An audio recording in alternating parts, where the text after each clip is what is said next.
প্রিয় শিক্ষার্থীরা, তোমরা কেমন আছো? আশা করি তোমরা অনেক ভালো আছো। আজকে আমরা তোমাদের দশম শ্রেণীর তথ্য ও প্রযুক্তি ক্লাসের যে চতুর্থ অধ্যায়ের আমার ও হিসাব নিকাশ পাঠটি আমরা গত ক্লাসে আমরা গুণ করার কৌশলটা শিখেছি। তা আজকে আমরা শিখবো হচ্ছে এক্সেল শিটে ভাগ করা। এক্সেল শিটে কিভাবে ভাগ করা যায় সেই বিষয়টা আজকে আমরা শিখবো। তো আজকে এখন আছি তোমাদের যে পাঠ্য বইয়ের যে এই 62 পৃষ্ঠা, এখানে দেখো ভাগ করা। স্প্রেডশিটে ভাগ করার কাজটিও সূত্র দিয়ে করতে হয়। ভাগ করার ক্ষেত্রে A1 সেলকে B1 সেল দিয়ে ভাগ করার জন্য ফলাফল সেলে A1 B1 সূত্র লিখতে হয়। এখন এখানে A1 B1 সেল আছে, তোমাদের বইয়ে উদাহরণ দেওয়া আছে। তুমি ইচ্ছা করলে যে কোনো সেলে এটা করা যায়। তুমি যখন যে সেলে দিবা তখন কিন্তু তোমার ওই সেলটা এই নামে পরিচিত হবে। যখন আমরা প্র্যাকটিক্যালি এটা দেখবো তখন আচ্ছা তুমি বুঝতে পারবে। তো এখন কিভাবে ভাগ করতে হয়, চলো আমরা হচ্ছে প্র্যাকটিক্যালি আমরা এই বিষয়টা দেখি যে কিভাবে ভাগ করতে হয়।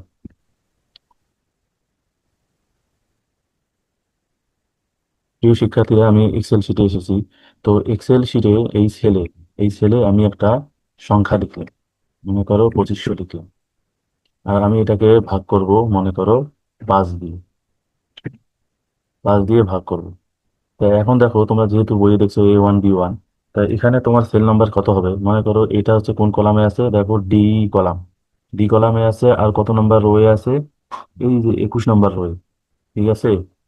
আর এটা হচ্ছে কোন কলামে আছে? এটা হচ্ছে ই ই কলামে আছে এইটা, এবং 21 নম্বর। তো এখন এই যে আমি এখানে ভাগ করব, এইটা হচ্ছে আমার তাহলে ফলাফল সেল। তা বরাবর আমি কি করব, এখানে দেবো একটা ইকুয়াল দেবো। আমরা জানো যে সবসময় কি করতে হয়, ফলাফলের ক্ষেত্রে ইকুয়াল দিতে হয়। ইকুয়াল দেওয়ার পরে sorry, আমি এই সেলটা সিলেক্ট করব। দেখো আমার এই যে D21 এটা কিন্তু সিলেক্ট হয়ে গেছে। এখন আমি সিলেক্ট হয়ে গেছে, দেখো আমার এই সেলটা সিলেক্ট হয়ে গেছে। এখন আমি কি করব, তোমাদের যে কিবোর্ডে স্ল্যাশ চিহ্নটা আছে, স্ল্যাশ চিহ্নটা দিবে।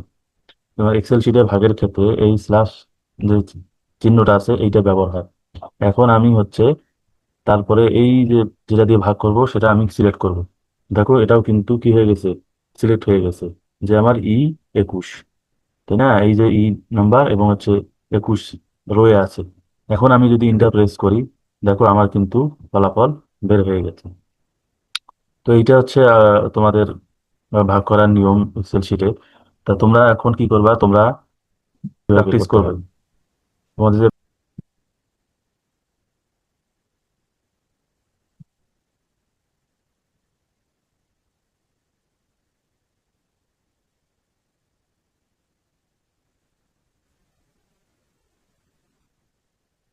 শতকরা নির্ণয় করা, এখানে তোমাদের একটা স- সমস্যা দেওয়া আছে। 400 টাকার 15% কত টাকা? দ্বিতীয় আরেকটা সমস্যা দেওয়া আছে, ক্রয় মূল্য 1200 টাকা হলে 16% লাভে বিক্রয় মূল্য কত? কারণ বাস্তব জীবনে আমরা এই ধরনের অনেক কিছুই হিসেবের মুখোমুখি হই। স্প্রেডশিটের মাধ্যমে সহজে আমরা এই হিসেবগুলো করতে পারি। স্প্রেডশিটের মাধ্যমে প্রথমে সমস্যাটি সমাধানের ক্ষেত্রে ফলাফল ছেড়ে A3 স্টারিক B3 পার্সেন্টেজ সূত্র প্রয়োগ করে পার্সেন্টেজ চিহ্ন পার্সেন্টেজ সূত্র প্রয়োগ করে সমাধান করা যায়। সূত্রটি কিবোর্ড ব্যবহার করে ফলাফল সেলে লেখার নিয়ম হলো, প্রথমে ইকুয়াল চিহ্ন দিয়ে 400 লেখা লেখা সেলে ক্লিক করতে হবে। তারপর কিবোর্ডে স্টারিক চিহ্ন চাপতে হবে। তারপর 15 লেখা সেলে ক্লিক করতে হবে। এরপর কিবোর্ড থেকে পার্সেন্টেজ চিহ্ন লিখে এন্টার করতে হবে। পেয়ে যাবে তোমার ফলাফল। তো এটা আমরা কিভাবে করা যায়, চলো আমরা এটা হচ্ছে দেখি যে এই ফলাফলটা আমরা কিভাবে বের করতে পারি, বা এটা ছাড়া বা অন্য একটা আমরা সমস্যার সমাধান করতে পারি। তো আমি আবার যাই এক্সেল শিটে। এই শিক্ষার্থীরা, আমি আবার এক্সেল শিটে আসছি। এখন আমি এখানে বের করব যে পার্সেন্টেজ কিভাবে বের করা যায় সেটা শিখে তোমাদেরকে দেখাবো। তো আমি মনে করো যে 400 টাকার 25% কত হবে এটা বের করে দেখাবো তোমাদেরকে, যে 400 টাকার 25% কত। তো এইটা হচ্ছে আমার ফলাফল ছিল, মানে আমি এখানে ফলাফলটা বের করব। তা আবার আমি কিভাবে ইকুয়াল চিহ্ন দেবো?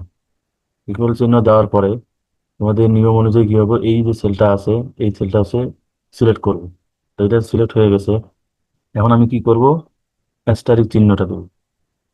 অ্যাস্টারিক চিহ্ন দেওয়ার পরে যখন আবার এটা সিলেক্ট করব, যে পার্সেন্টেজ যেটা বের করবো যেটা, সেটা যখন সিলেক্ট করবো, দেখো এটাও কিন্তু সিলেক্ট হয়ে গেছে।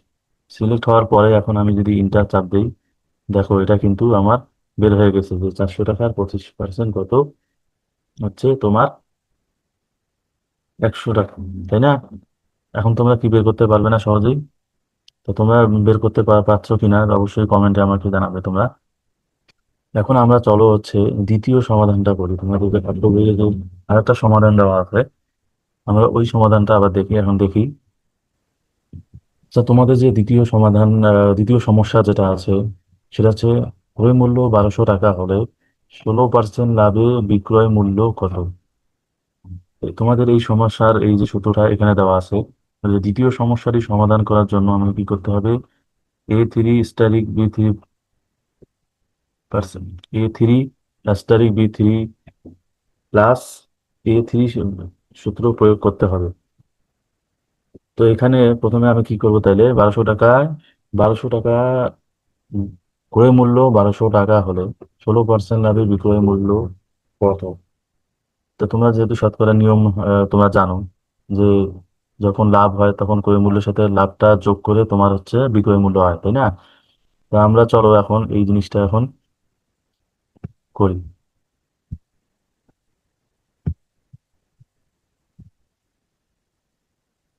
আচ্ছা, এখন তোমার হচ্ছে ওখানে কি আছে, 12% লাভে ক্রয় মূল্য 1200 টাকা হলে 16% লাভে বিক্রয় মূল্য কত? তা আমি বইটা না করে আমি অন্য একটা এইটাই করতে পারি, যে তোমার ধরি আমি 400 টাকা যদি তোমার ক্রয় মূল্য হয়, তাহলে 25% লাভে তোমার বিক্রয় মূল্য কত, তাই না? এখন আমি এখানেই করি এই জিনিসটা। দেখো আগের নিয়মেই কিন্তু সব ঠিক আছে। আমি কি করব, আমি আবার দেখাচ্ছি তোমার, যে আমি ইকুয়াল চিহ্ন দেবো। দেওয়ার পরে আমি কি করব, এই যে এটা সিলেক্ট করব। সিলেক্ট করার পরে কি করব, এই অ্যাস্টারিক চিহ্নটা দিব। অ্যাস্টারিক চিহ্ন দেওয়ার পরে তারপরে হচ্ছে আমি এই যে সেলটা আছে এটা সিলেক্ট করব।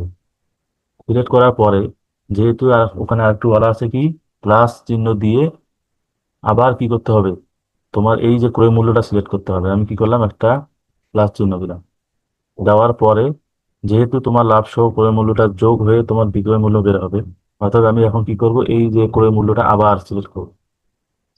সিলেক্ট করার পরে এখন আমি যদি ইন্টার প্রেস করি, দেখো তোমার হচ্ছে এই যে 400 টাকার 25% লাভ সহ তোমার এই বিক্রয় মূল্যটা হচ্ছে 500 টাকা।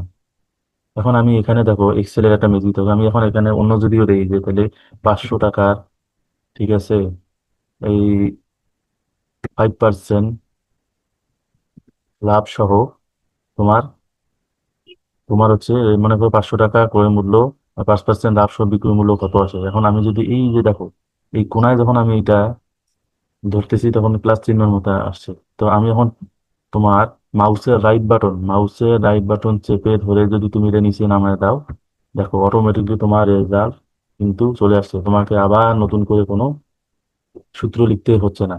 তো এইভাবে তুমি যদি এখানে যত লিখো সব কিন্তু আর কোনো সূত্র লিখতে হবে না। জাস্ট খালি এইভাবে সিলেক্ট করে নিচে নামাই দিবা, তোমার ফলাফল কিন্তু অটো চলে আসবে। এইটাই হচ্ছে তোমার এক্সেলের একটা ম্যাজিক। তো তোমাদের পাঠ্য বইয়ে কিছু কাজ আছে, তোমরা চলো দেখি পাঠ্য বইয়ে তোমাদের কি কাজ আছে ওইটা দেখি একটু। দেখো, শিক্ষকের তত্ত্বাবধানে শতকরা সংক্রান্ত বিভিন্ন সমস্যার সমাধান করো। তো তোমাদের এখানে একটা দেখো সমস্যা দেওয়া আছে। তো তোমরা কি করবা, তোমরা এক্সেল শিট বের করে তোমরা এই প্র্যাকটিসটা করবা। প্র্যাকটিস করে তোমাদের অ্যান্সার কত হচ্ছে তোমরা অবশ্যই কমেন্ট বক্সে অ্যান্সারটা লিখবা। আমি দেখবো অবশ্যই কমেন্ট বক্সে তোমাদের অ্যান্সার গুলো দিবে। দেখি তোমরা কেমন প্র্যাকটিস করো এবং কেমন পারছো। তো প্রিয় শিক্ষার্থীরা, আজকে এই পর্যন্তই। তোমাদের কাছে ক্লাসটি কেমন লাগলো অবশ্যই জানাবা, এবং কোনো ফিডব্যাক থাকলে অবশ্যই কমেন্ট বক্সে দিবা। তোমাদের ফিডব্যাকের উপর আমি আমার টিউটোরিয়াল আরো ভালো করা যায় কিনা সেটা চেষ্টা করব।